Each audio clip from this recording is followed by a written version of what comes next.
talking about video games. Yeah!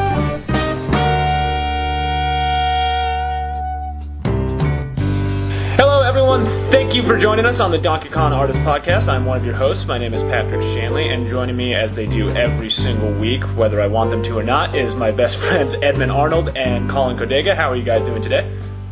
Good. I feel kidnapped because you force me to do this program every week when I have other things to do, and then you force me to wake up extra early this morning to do this thing. So yeah, you're forcing us to do this. I feel like my will. Black Panther forced you to wake up early. Don't blame that on me. Why does black people always have to get blamed for something, Pat? You always divert back to black people. No, it's not Black Panther, it's you, Pat. I'm sorry. You should be. But I am doing well, thank you. How are you doing? I'm so good. You're so good? Okay. I'm sorry, I'm being held against my will, so it's kind of a spoke when spoken to type deal. You know what, fine. If you guys don't want to be here. I don't want to be here, someone save me. No, He hits us. but seriously, no, doing really well. Very excited to see Black Panther here in a couple hours, and just holiday weekend couldn't be better. We had a big week. A lot of games came out. One of the ones that is in the news the most seems to be a game from a first-time publisher, Warhorse Studios, and it's called Kingdom Come Deliverance. Eddie, you were able to get your hands on this game. It is polarizing, I guess. The reviews are kind of all over the place. There's some good things, there's some bad things. But from your own personal experience, what do you think of this game? It is all white. Get it?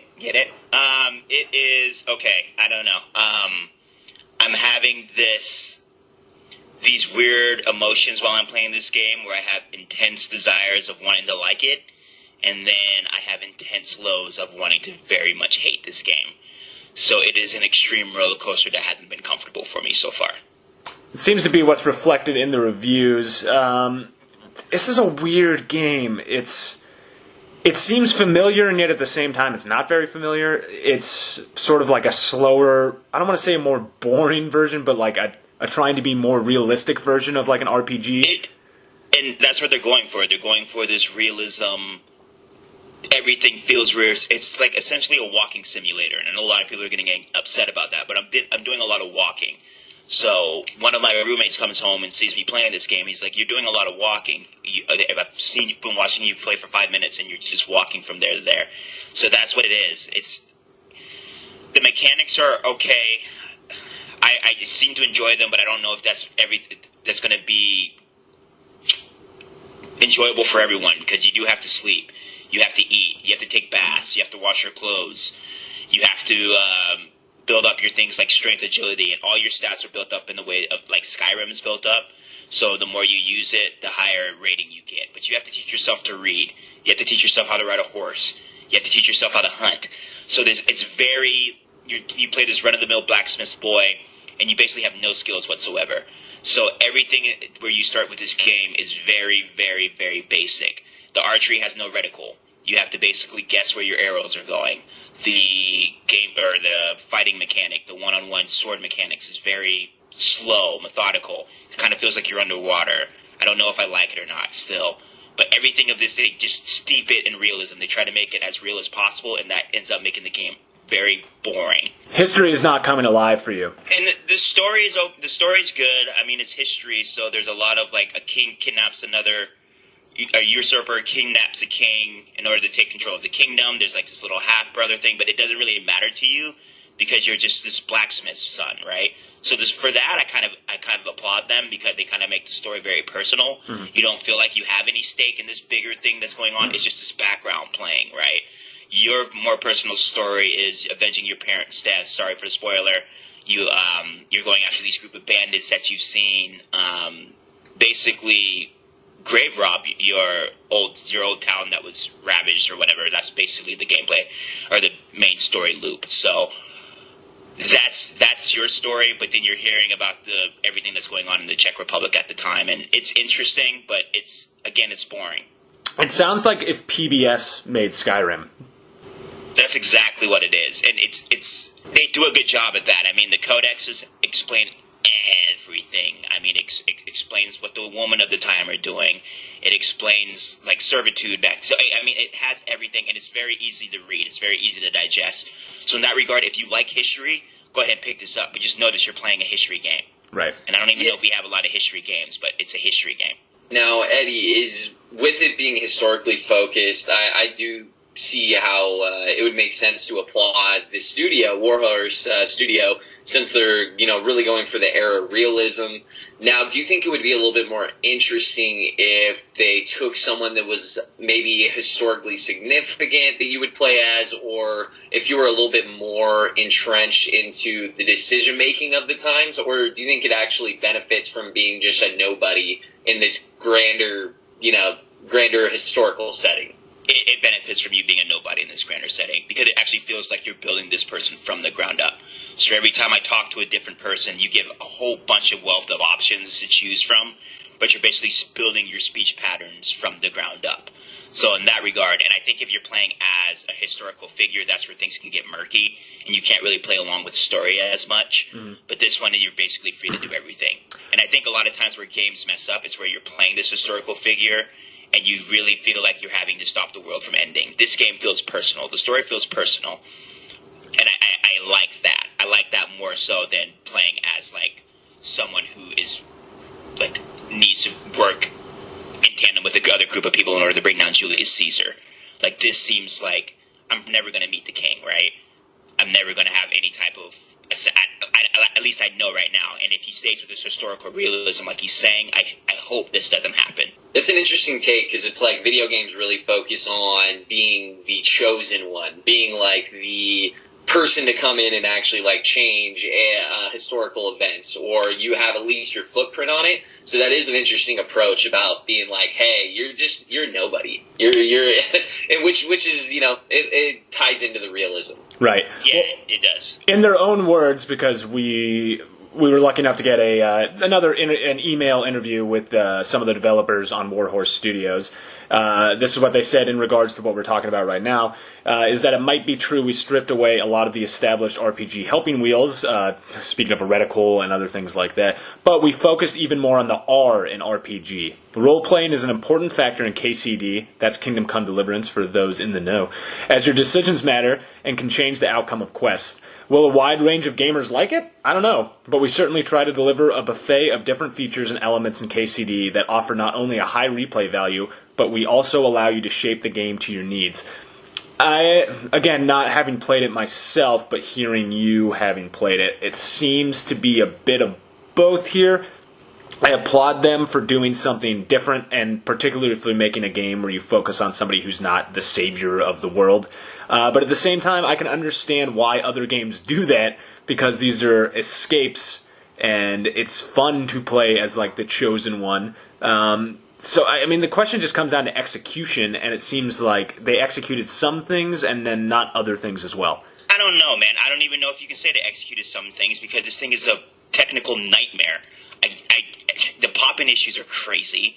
They say that there's no, like, people of color in the game, but if you're looking at the craziest thing about this game, and I'm playing it on a basic PlayStation 4, no PS4 Pro, and no Xbox One X. I should have got this game for PC. I'm beating myself up for buying this game on PlayStation 4, and I'm hating myself for it because it's playing that bad. But they have this thing where if you're looking at your NPCs from far away, they look like black people, and then when you get close to them, they automatically turn into white people. Their clothes will change if you come in close. So far away, they'll look like they're wearing pajamas, and then if you come in closer, their clothes will automatically change. This game is broken. I've had multiple instances where guards were molded together, so two guards were one person walking in tandem with each other. I had an hour yesterday where I couldn't get through one mission because every time I tried to play a dice game with a guard, the game would crash. So I had 6 reboots to get through this, and they made me play this 5-minute long dice game that's not even fun. So if you're going to steep your game in realism and you're going to steep your game in all these cool gameplay mechanics, make sure you're going to release a game that's functioning. I mean, is it fun? That's the main question I have. It feels like one of those games, and I'm not... it feels like one of those games that you had to play when you were in high school, but it was like one of those learning games. You know, like on the school computer. it's fun at times. So yesterday I had an instance where, God, there's this mission where, you see, this is why this game is such an enigma to me, because I'm struggling to find out instances where I had fun with this game. There's this mission where you have to go on a hunt, right? And there's this high noble guy who treats you like garbage in this game. So he takes you out on a hunt, which is very real. He's on a horse, you're following behind them, and you guys are talking about where you come from. And then you guys split up, and then you have to bag 10 hares. So I'm spending most of my time going through this woods looking for these hares, and that to me, it felt real. It felt like I was actually on a hunt. It felt like something from Game of Thrones that I watched on television, where we made this long trek out somewhere. We set up camp, and I went out and we hunted these hares. The arrow mechanic is a little hard to get used to, but it's fun. That was fun to me. And then he ends up getting kidnapped. You have to save him. You have to fight off 2 guards. That was fun. I had fun with that. But then there's these other instances where I can't get through a mission because the thing is broken. Or I can't find a character because they say the character is going to be there at 2 p.m. Because this is what this game does a lot. They give you timetables. Meet this character at 3 p.m. Meet this character at dawn. And they never show up. So I'm sitting there and I'm doing the wait for an hour and then doing the wait for another hour. And they never show up. What is more realistic than that? I don't know. I'm telling you. So there's good things in this game, but it's a technical nightmare, and I had not played a game this broken since Skyrim when it first came out, and even that was fun. Do people tell you that they're going to be there in 5 minutes, but they're really 20 minutes away? No, it's more like meet this character at dawn, you go there at dawn, and then you're waiting like 3, and then they show up at like noon, and then the mission starts. Jeez. So it's things like that, and I've read on Twitter that not everyone's having these issues. It might just be a base PS4, base Xbox One, but don't punish me for having a base PlayStation 4 is what I'm saying. Don't punish me for making the decision to buy this game on PS4 rather than PC. That's insane to me. And another thing, the lock picking mechanic is insane in this game. And if you want to and so much of this game is based off of lock picking in the beginning that this mechanic doesn't even work to the point where they have to go back and fix it, and they're going to release a patch next week. So these are the things that are infuriating about this game, and it makes it hard for me to say for anyone to go pick it up. It kind of goes back to a lot of things that we say in the past, where like if your game isn't ready, just wait. Like we can wait extra weeks if it means we're going to get a finished game by the time it comes out. What I'd like to do a little bit just to let them speak. I wish we could have had them live to ask these questions directly to them, but so you can respond to some of the things that they said. And I want to focus on the realism and the historical accuracy because that seems to be what they're selling the entire game on. So again, this is Warhorse Studios saying, first and foremost, we want to tell an intriguing story that immerses you into medieval Europe. Realism and historical accuracy is just the spice that we add, while it still remains just a game. We hired a full-time historian, consulted universities and museums, studied manuscripts to work together with sword fighters, bow shooters, and reenactors just to create a medieval experience to the best of our knowledge. Does it accomplish that?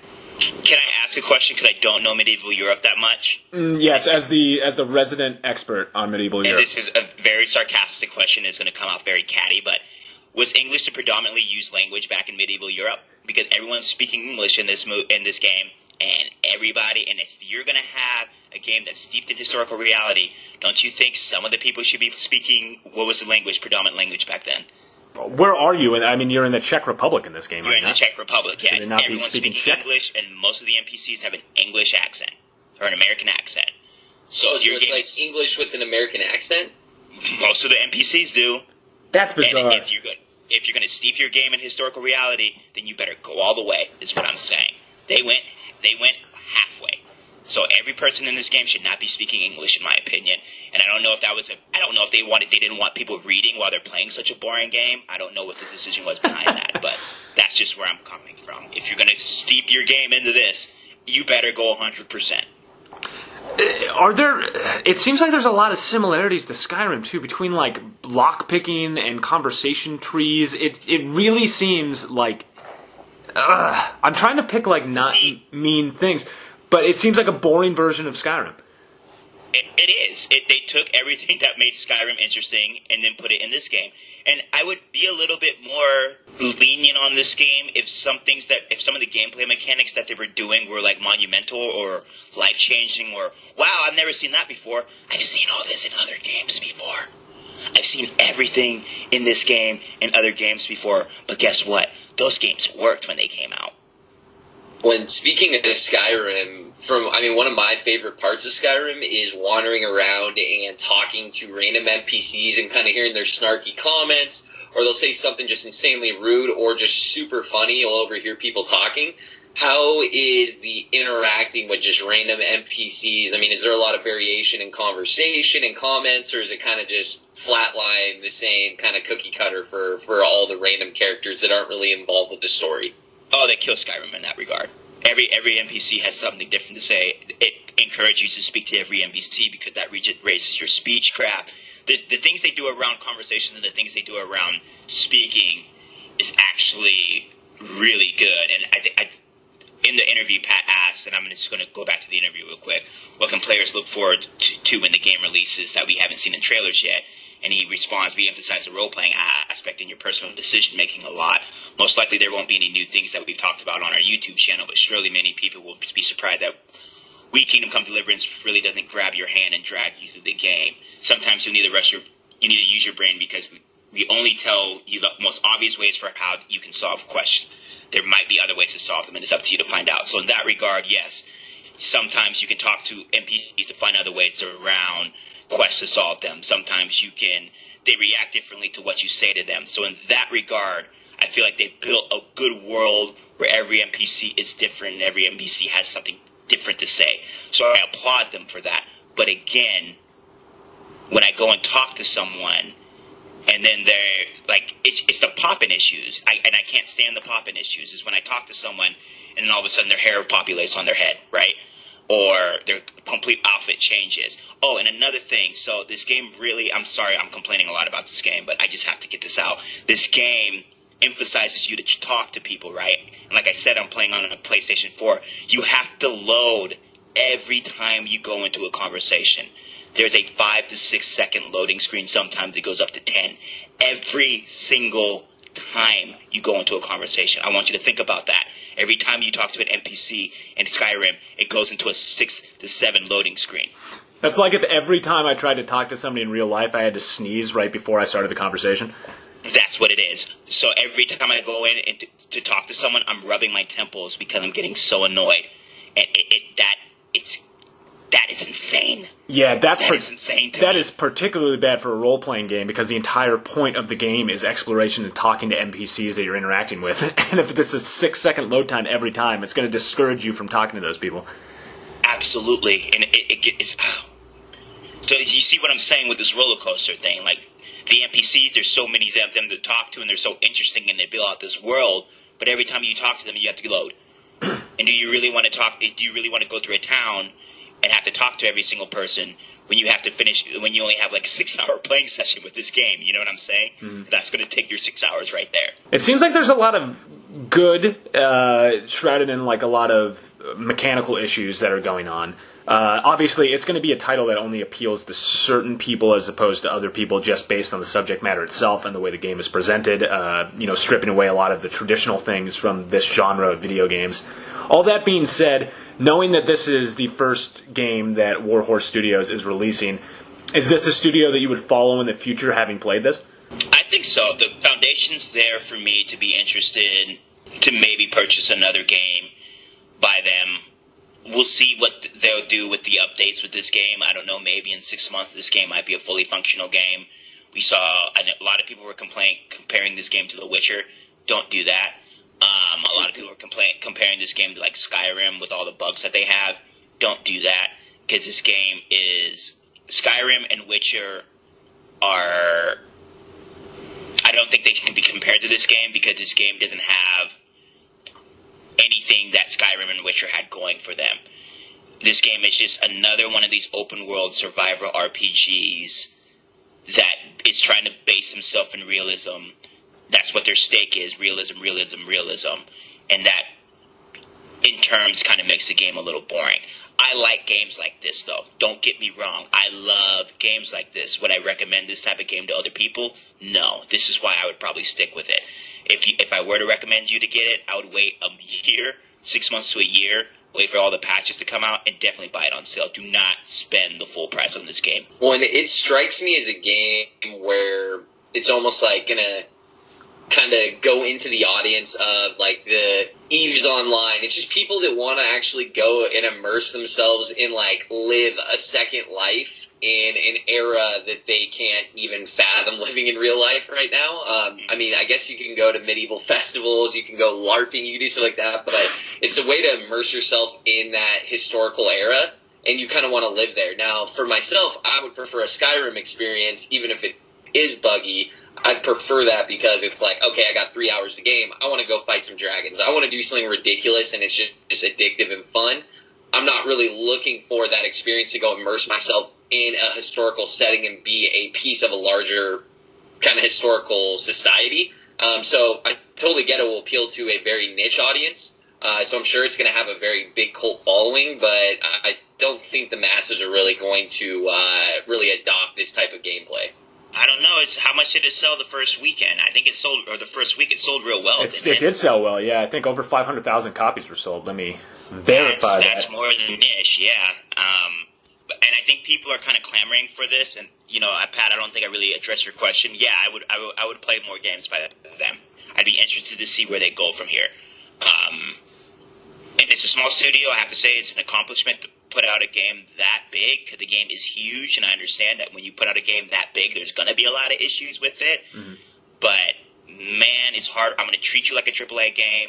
I would say the same thing about EA if they release a game like this, so this just comes to the territory. Yeah, I think that's fair. And, yeah, it hit 500,000 sales in 2 days, which is pretty big. For a game like this, is a pretty big accomplishment. Yeah, and I think it's number one on Steam. It's been number one on Steam all week. Sorry, Collin. Oh, no, it's fine. I'm just saying I'm definitely looking forward to following kind of what the sales look like week 2, week 3, week 4, and then how many, even though I doubt they're going to release this information, about how many concurrent players, how many active players are actually sticking with this with the bugs. Are people going to set it aside and come back to it in 6 months? Or, since it's been selling so well on Steam, the number one thing I hear about Steam all day is people buy games and they never play them because there's so many games on Steam and people's backlog's crazy. So is this game going to just get buried? I'm really curious to see what the life cycle of this game looks like. Only time will tell. And I don't want to be like someone that started anything, but I wonder how many of those purchasers are purchasing this game just because they support the guy behind this game. And this game did get a lot of controversy, so it'd be interesting to see how many people just purchased it just to support him, and if they're actually playing it. For the most part, when I'm on Twitter talking about this game or talking to people who are playing this game, they're genuinely liking it, except for the horrendous bugs. And I'm not even speaking lightly. Like, if you know me, if you've known the games that I play, I will usually stick to a game if they have horrible bugs. I'm not the person to complain about them. I think it's sometimes unfair to knock a game, especially small studios, if they're building a game this big. But this is it's crazy how bad this game is with the bugs. And like I told you, it's 2018. I shouldn't be playing games like this anymore. I thought we had a point like 3 to 4 years ago where we were going to stop doing this. Because I don't know if you remember, Colin, like 2 to 3 years ago, we were getting broken game after broken game after broken game. Battlefield was broken. What was that? What games came out that year where everything that they released was broken? I had thought that we were getting away from that. Maybe the AAA studios got away from that. Maybe it's something we got to worry about with the small studios. And I hate saying that, but maybe it's something for us to look out.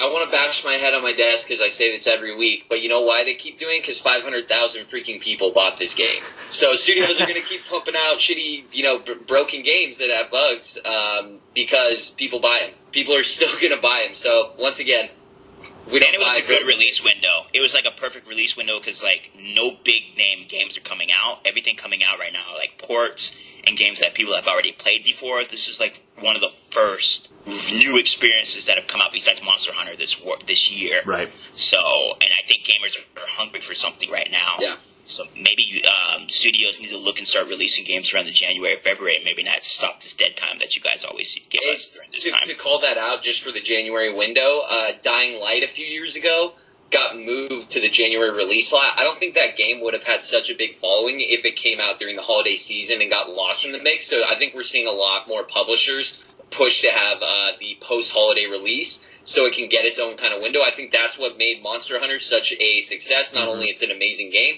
but coming out in January when other games weren't coming. Think about if they would have thrown Monster Hunter out with Assassin's Creed, Wolfenstein, all those games coming out during the holiday season may have been buried with the Western audience. Right. Absolutely. It's smart business.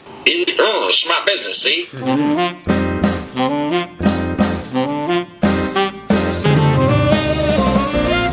All right, joining me now is the creator and art director at DPad Studios for Owlboy, Simon Stafsnes Anderson. First off, thank you very much for joining me. This is very nice of you since we are on very different time zones at the moment. Oh, yeah, by all means. I think it's 6 in the evening over here. Okay, oh my gosh, so yeah, you're almost 12 hours different than me. It's like I'm watching the Olympics. I'm trying to figure out all my times. But yeah, thank you. Let's talk a little bit about Owlboy, a game that I love and I think is one of the most beautiful games I've ever played. But the first question I have to ask is, why is everyone so mean to Owlboy? Well, it's sort of an interesting transition that we got from that one, because we wanted to make a game where the main protagonist was not sort of your standard hero.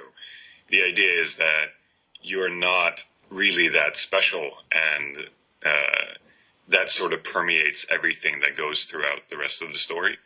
And if you played any video game, you know how difficult it is to convince people who play games to care about someone. We're sort of like sociopaths when it comes to everyone that we treat around the games. Like, you can just reload and then hit someone in the face and then keep running. It's like that's our natural instinct. So in order to cement that bond, to make sure that everyone actually cared about the character, we needed someone that you really despised, and to make sure that it felt like people didn't like you, so you connect to people later. So we started out the game a little rough. And that process ended up being very effective. And it has to be said that in the very early days of development, gameplay was all that we really cared about. So it took about halfway through development until we figured out what sort of the red thread that connected the entire story was. And once we figured that out and what people's connections were, then we could really hammer down on what those themes were. And it was that connection of being a bit of an outcast, but still bonding together with others to manage difficult tasks. That's one of the things I love so much about the game, is that there's a lot of humor. There's also just a lot of heart, and like you said, you connect so early on with Owlboy, and then later on, it becomes a component of the game, is that connection and working with others, especially because you start off feeling so ostracized. So I think that does come across in the gameplay. This game was originally released on Steam, correct, for PC users? Yeah, that's correct. Wonderful. Well, we did have like our own little version that you could download right before the Steam version out, but we don't talk about that much. It's the forgotten stepchild.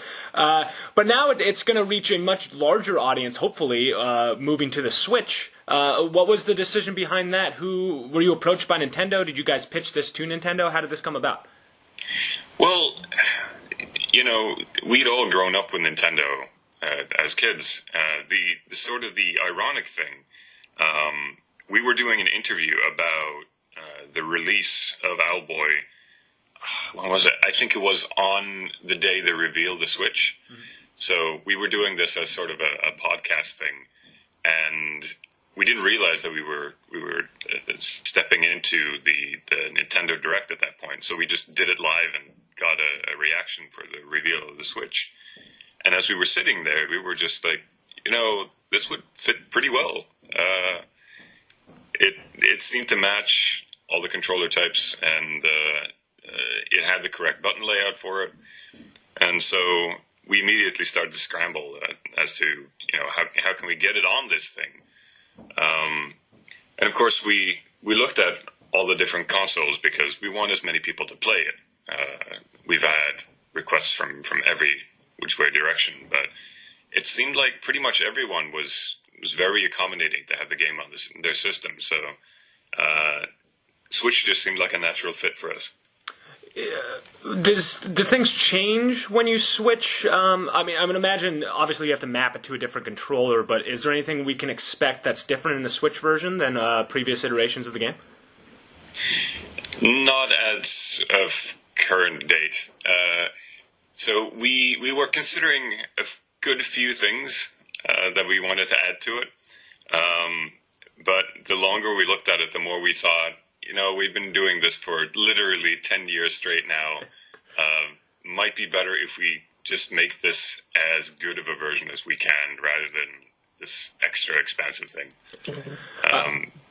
But in terms of porting something over, the game natively runs on a language, on an engine that we made ourselves, which is not easy to port over, unfortunately. When you've been working on something for this long, it's you get a bit of junk code in there and that kind of thing.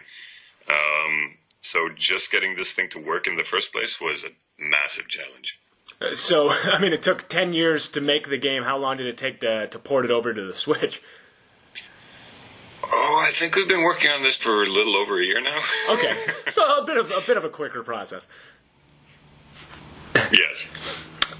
You mentioned it yourself. This game, it feels like a Nintendo game, at least to me, growing up when I did and playing the old 16-bit Super Nintendo games. This is a good fit, I feel, for Nintendo.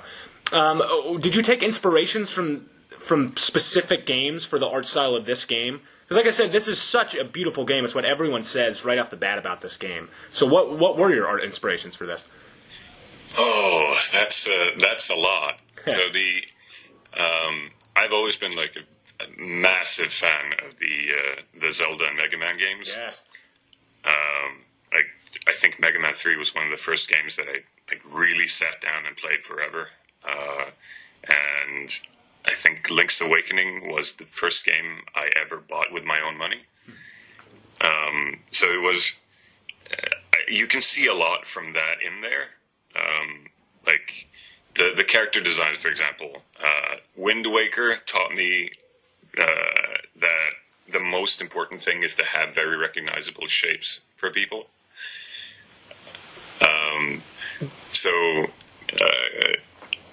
I definitely took a lot of inspiration from that, and just the environment, just making sure that everything feels alive and that you can interact with everything. I thought that was very important. Mega Man, of course, has very stylized designs for things, and I wanted to make sure that whenever you fight something, it looks cool.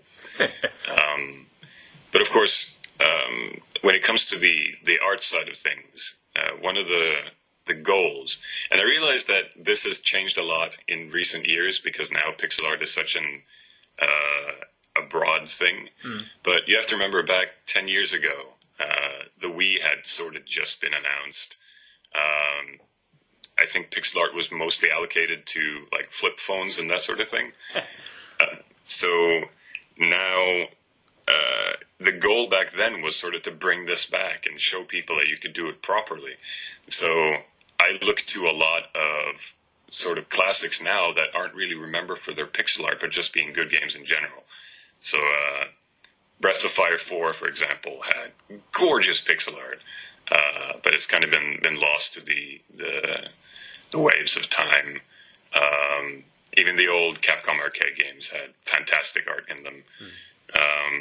There's just so much that we sort of tried to lift from, well, lift is the wrong word, look at from the past to sort of bring back and remind people that you can do this properly again. Right. Does it present, I guess it presents a unique challenge, but does it present more of a challenge to do these almost throwback games as opposed to the power of these consoles now to make these graphically impressive games, but this is more, there's a different art style, and I just wonder, is it harder to go back now that the processing seems to be moving in a different direction? Almost like you're working against it. Well, you have to remember in the case with all art is that it's really just a medium. There's no, there is no such thing as things getting obsolete. That's more of a public perception. For me, pixel art, it's always about how much you can get out of as little as possible and how much skill you can get into doing that. And there definitely is a difficulty curve in doing that sort of thing. Like when you increase the threshold of what your quality is, then of course the workload goes up, just the same thing as with 3D. And the way that 3D is right now, like with low quality work, you can see that all across Steam. Like people download Unity assets and sort of throw something together. And then you have the extremely impressive AAA projects that are starting to mimic real life at this point.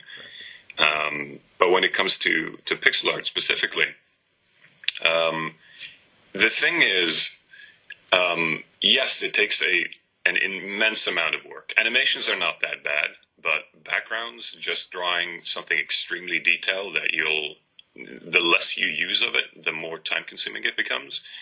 But I think the biggest challenge is public perception. Because pixel art is not as prevalent anymore, people have less of an idea of what proper quality work is. And of course it is, because it's a specialty field. But that means if you do something right, it might look indistinguishable from something that was sort of put together in a shader or that sort of thing. So it might be that at some point, regardless of how much work you do, the payoff might not be as large because people can't tell the difference. Gotcha. As we spoke about a little bit earlier, as with 16-bit types of graphics and newer games coming out, there also seems to be more platformers coming out than there was 10 years ago, definitely 15 years ago. Do you think that there seems to be a bit of a renaissance going on for platformers? Have you noticed that there's been a rise in them, or more of an appeal to game designers to design these types of games? To an extent. I think what's happening now is a lot of indie developers like to make something that resonated with them as kids, but with a twist. That seems to happen a lot because it's interesting to interpret old ideas and try to find new ways to make them fresh again. The so-called Metroidvanias are very very prevalent right now. Ironically, Owlboy is not really in that category because we're not as freely explorable as maybe a lot of other games. Roguelikes, of course, are very popular right now because there's computers are powerful enough now to basically generate an entire map for you, and you can have endless levels for something. But when it comes to platformers, I think we're sort of in an interesting middle ground for that right now because we have seen so many good examples of good platformers that people sort of have a base idea, can always start out with something decently competent. But at the same time, there's so many new studios that everyone is experimenting with something weird. And I think as people establish themselves more, I think we're going to get something really, really good very soon. And we're already starting to see some very interesting projects. Absolutely. I'll close with a more generalized question. Just how do you feel currently about the state of indie gaming? It seems that, at least to me personally as a consumer, there have been so many wonderful, wonderful indie games over the last couple years. You, as somebody in the industry, what's your opinion of it? What's the lay of the land as you see it for indie gaming? Oh, that's a difficult one because there's so many nuances within that. I think if you speak to any indie developer, at some point you're going to have people talk about how the bubble isn't going to last, or they're worried about future prospects of things. And I think that has to do with just competition in general. There's so many of us now, and it's relatively easy to develop a game. And it's not so much the quality of that, it's just that it's a downright overwhelming task for anyone to just find games nowadays. I think that's going to go a bit up and down now. I'm assuming that just because people are sort of scrambling to figure out how to bring things to consumers, a few studios are not going to last. The pool is going to get a little bit smaller, and bigger companies are going to rise up from that again. But you also have to remember, we're not an American studio. We're three guys sitting in Norway with some people that are working on commission for us. And our situation is a little different. Owlboy was possible to make in part because a lot of it was funded by the government. And on our side, yes, we have to sell the game, and that's a massive part of how we do things. But at the same time, it has a lot to do with how we can run our company natively based on the support that we get, because it's almost impossible to run a company by its own dollar. And so a lot of our industry is dependent on local politics and how that funding gets sent around. Unless, of course, we move somewhere else, and that'll be a discussion for another time. So on my end, it's sort of a double-edged sword. I'm hoping that everyone gets to sell their games and be happy, and I hope we get to continue making our games for a long while, because, that's what I think we all want to do. I can definitely agree with that. All right, well, Simon, thank you very much for your time. Also, three men sitting in Norway sounds like the greatest indie band I've ever heard, so if you ever want a side project, I would go with that. But congratulations again on making such a great game and all the success you guys have had, and thank you so much for coming on. Thank you so much. We were lucky enough to have not one, but two guests on this week's podcast, because we're the podcast of record. We are the absolute leaders in the industry. Don't check that or try and verify it in any way, but it's true. Our other guest this week was the creator and the art designer of Owlboy, which is a game that I think we will be a little bit more in agreement on. We had Simon Stafsnes Anderson on the game. I apologize, Simon, if I have destroyed your name. I probably did. I'm so sorry. Anyway, Simon came on to talk about this game, which I love. I think this is a delightful game. It came out a year ago on Steam, and now it is being ported to the Nintendo Switch, which is the version that I have played. I loved it. I know that both of you guys have played it as well. What are your thoughts on Owlboy? Yeah, I just recently picked it up for the Switch. I read that, they pushed back the PlayStation 4 release, but I was lucky enough to download it on Switch, and I am absolutely loving this game. It is such a really cool art style. It's actually a deeper story than I thought. There's definitely, I'm still pretty early in, but there's some themes I can tell where I think they're going to go some kind of different places in a little bit more mature story than I thought. There's a very interesting society with these owls and whatnot and characters in it. But the flying mechanic's amazing. They have the best flying mechanic in a platformer I've ever played with. I feel like flying's always kind of awkward in platformers.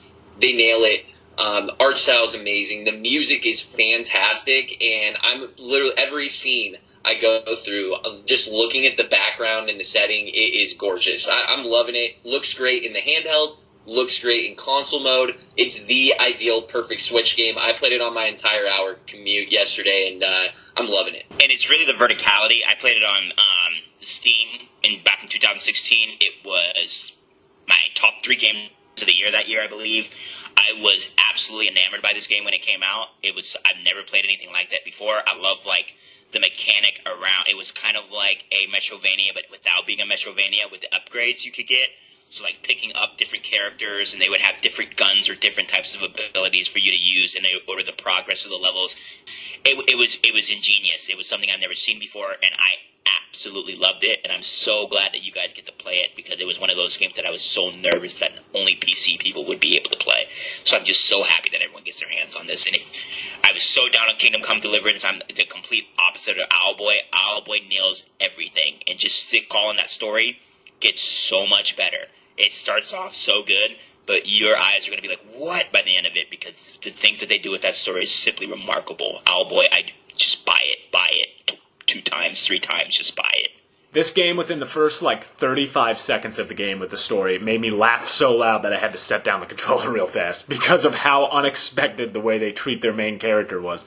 Mm-hmm. They're mean to Otis. I was going to say, it's very interesting. I was not expecting, the protagonist to have, he's basically bullied, and he's treated wrong, and you run into other characters pretty early on that are kind of cast aside and not treated well also, and you kind of team up with them, and I can really tell that there's some more mature themes that I think they can hit on in this game, which you typically don't get in a platformer with this sort of 2D art style, but oh man, I'm blown away with this game. I'm absolutely loving it. It's the only thing that's been able to take me away from Monster Hunter, and I'm actually, when I sit down to game, I've been selecting Owlboy to play over the past few days when I've been so hooked on Monster Hunter. So that says a lot. So DPad Studios, they know what they're doing, and if you have a Switch, this is the reason to get a Switch. These awesome Steam games that are now going to be ported, they're going to the Switch, and just having this game on a Switch, I feel like you're getting good use out of that thing.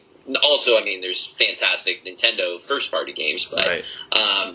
It's amazing. These are the perfect types of game for Switch, because these are games that are great to play on the go, which I think is it's the one thing that the Switch has above everybody else, because it's a portable and a home console at the same time. But they seem to be leaning into it, and games like this are the perfect things that they should be porting onto the Switch. So I commend Nintendo as well for going for this. What Simon told me in the interview is that they kind of had their choice. They were approached by everybody to who they would want to port their game for, and they chose Nintendo, which I think was a perfect choice. I can't think of a better marriage than Nintendo with this kind of old school, classic 16-bit type of platformer that has solid gameplay and is just so charming. It's perfect for an on-the-go game.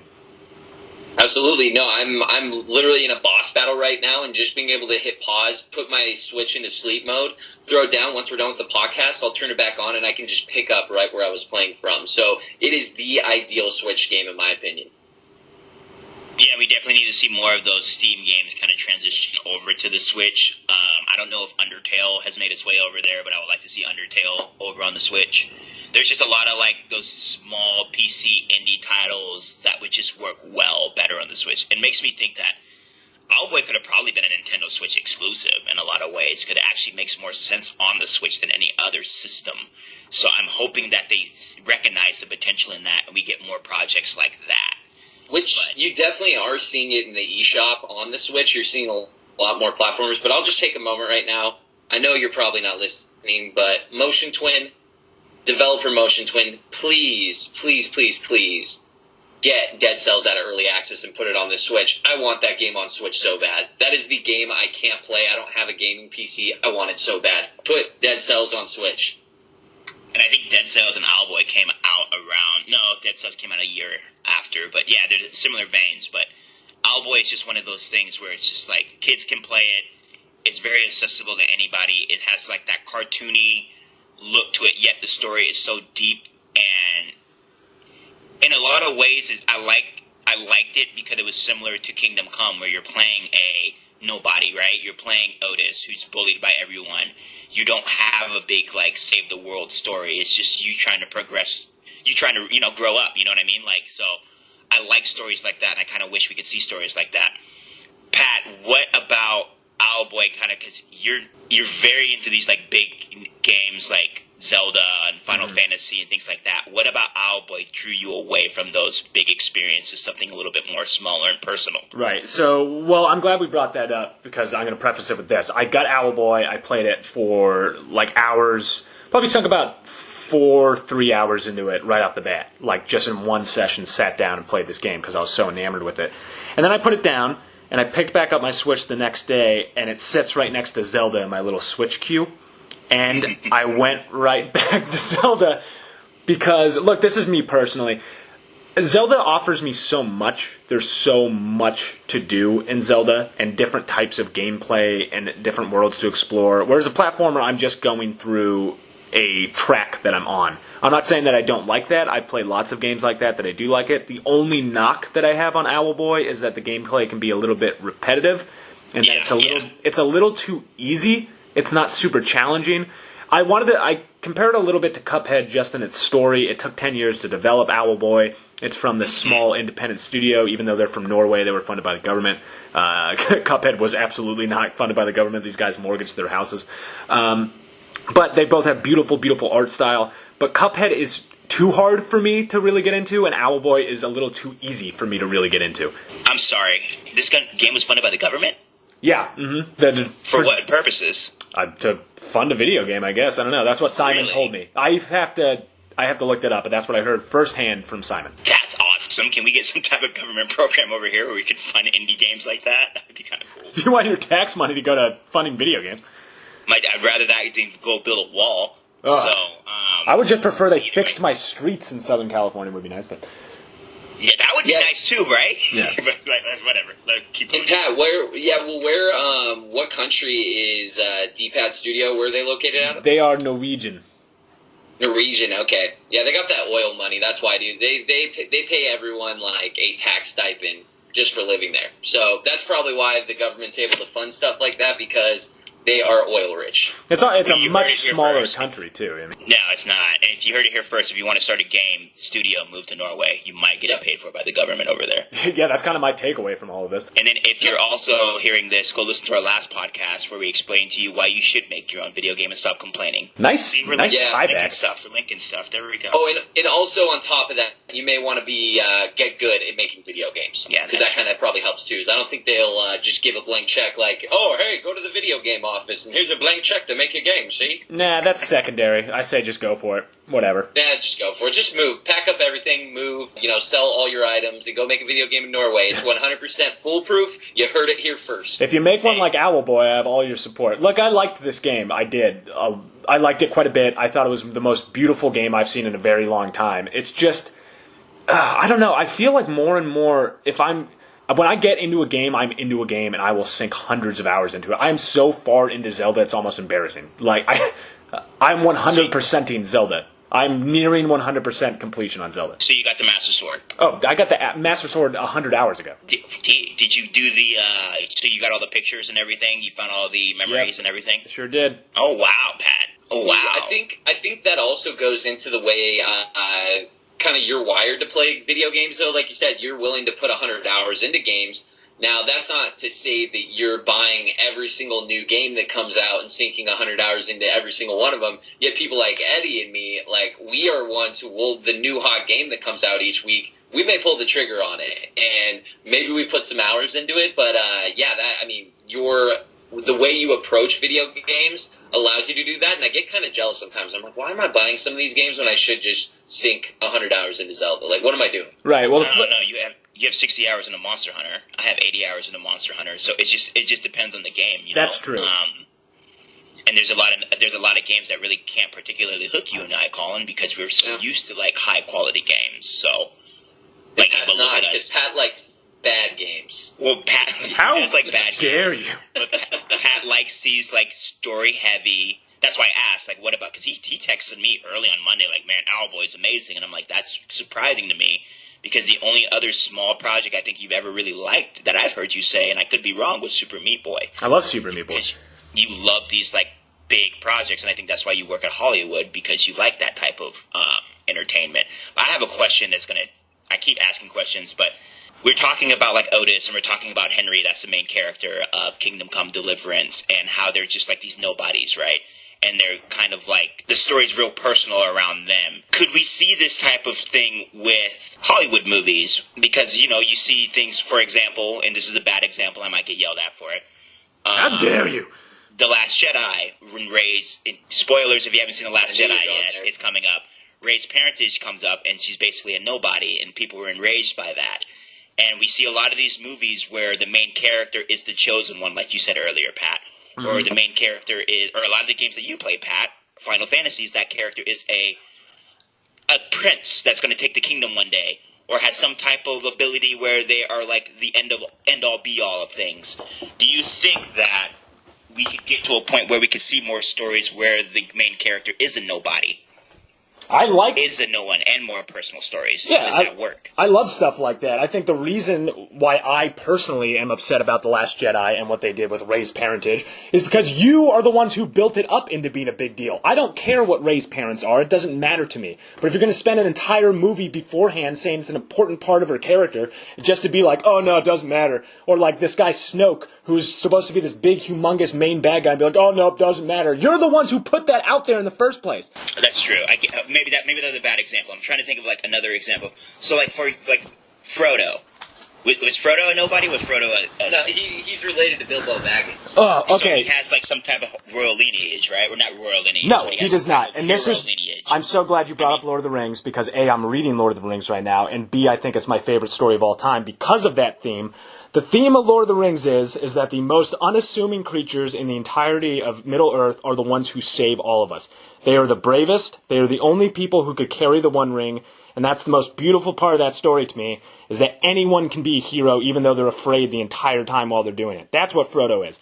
Frodo is not Aragorn, he is not like the Chosen One, he is not some big master warrior, he's a scared little hobbit who's like 3 feet tall, and he topples the evil empire. That's what I love about that story. And that answers my question, kind of like, why are we not seeing a lot more of those type of stories told in Hollywood or video games? Why are we getting a lot of these Chosen One type stories? Because it's would these easier. Types of games be the shift of it, in my opinion? I hope so. I would say, look, think about it from a storytelling perspective. It's much easier to tell a story where your character... Everyone can connect to somebody who feels like a little bit ostracized, but everyone who does feel ostracized wants to feel like they're very important later on in life. It's much harder to tell a story where nothing about them made them great, they were just great on their own, based on what they did, somebody like Frodo, as opposed to somebody like Luke Skywalker, who it's like, oh, it actually turns out you're like this chosen Jedi who's... Right. Actually better than everybody else. That is a much easier story to tell, and it's almost kind of lazy writing. No, it's lazy, and also I think it's a safer route because people identify, even though it's kind of incorrectly. I think most people in an audience are going to identify with someone being the chosen one because most people assume that they will achieve greatness or that they are the. Maybe they don't think it all the time, but it's kind of like, oh, I'm the center of the universe. I'm the chosen one. And people kind of, like I said, it's lazy. It's easy for people to identify in a weird way, even though it's not true. I think audiences kind of identify with that story mold as well. Mm-hmm. And it's comfortable and it's easy and it's what people know already. So I think it's when you're making a big Hollywood blockbuster, it's a lot easier to sell a studio on a script where it's like, you don't have to try as hard. Well, just look at pictures on Facebook and Instagram. People, now that we're getting a little bit older, people show photos of their kids, and I know they're telling their babies and their toddlers, you're the most special person in the world. Like, we are told a high percentage of society in the U.S. is told by their family from a young age, you're special, you're special, you're special. And then you go out on your own, and you realize, like, oh, crap, I'm not that special. Right. I'm just a number. It's like Chris Rock's Tambourine special. He says that's the problem with society right now is that we're telling all of our kids that they're special. And he says he took his daughter to a vice principal or orientation, and this vice principal is telling the kids that everyone can be whatever they want. And Chris Rock's like, I looked around the room and I saw about half the room was welders. So it's like we need to stop. We need to temper our expectations for our children. And this is someone who works with kids. It's like a lot of kids come in and they want to be business owners, right? A lot of these kids aren't going to be business owners. They just don't have the means to be a business owner. They don't have the capital to be a business owner.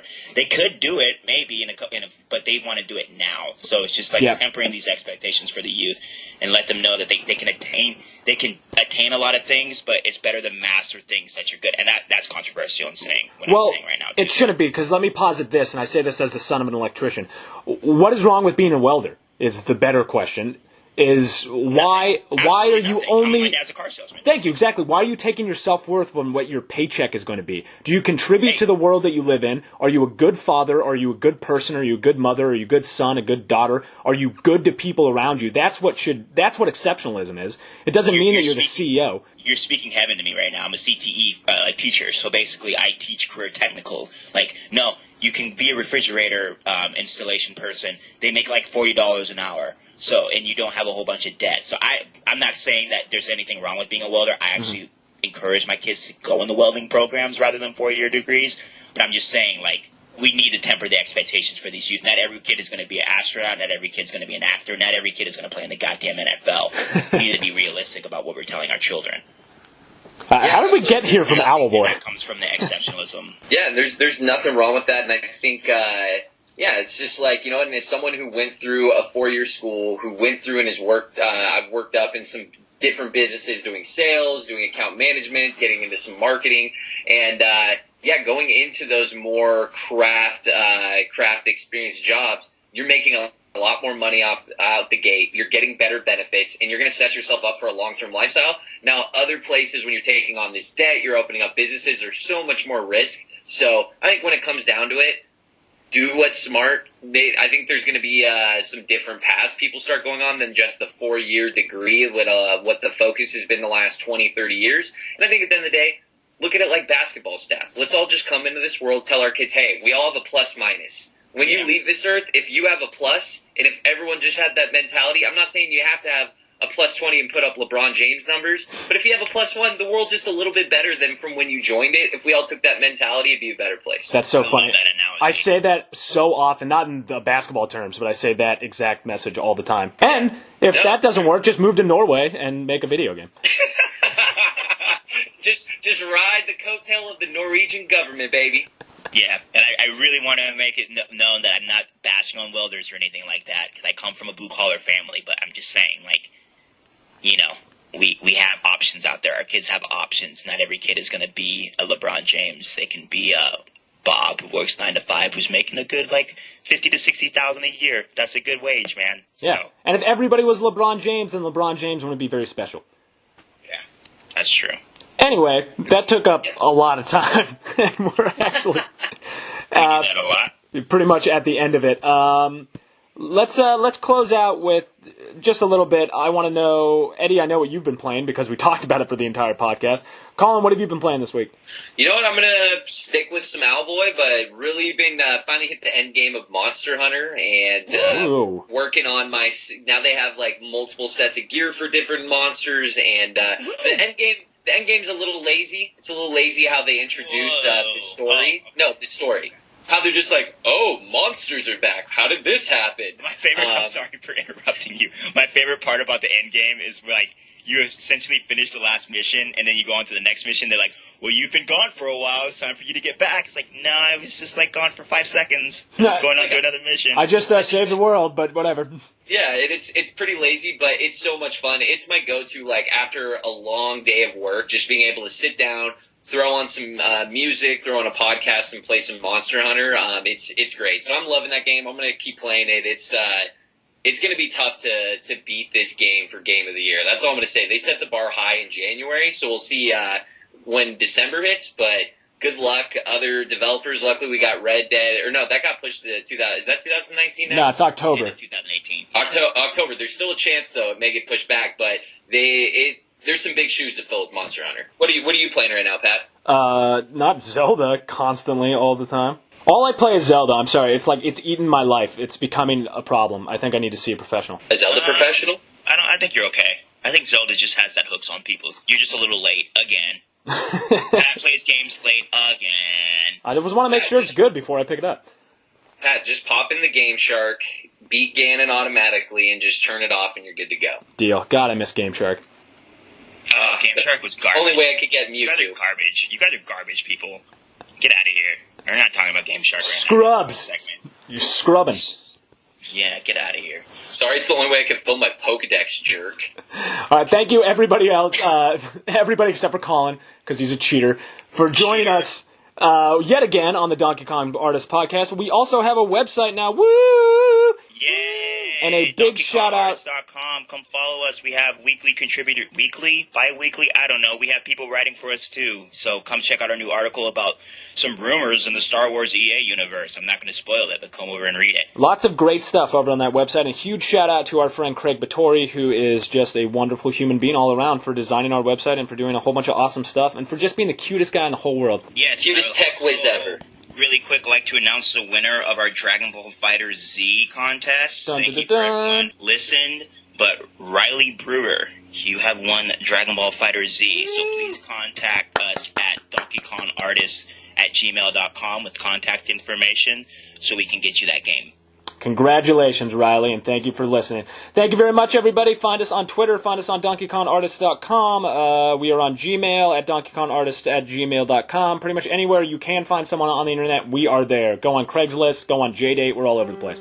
Yeah, Tinder, Bumble, Hinge. Come find us. Farmers only. Talking about video games. And also, please leave us a comment on our website. We will respond. We will read your comments on our next podcast. And thank you for your continued support and listening. We really appreciate you all out there. We love you. Thanks, everybody. We love you. Bye. Love you. Bye. I'm on my way to Black Panther. You will now call me Edwala.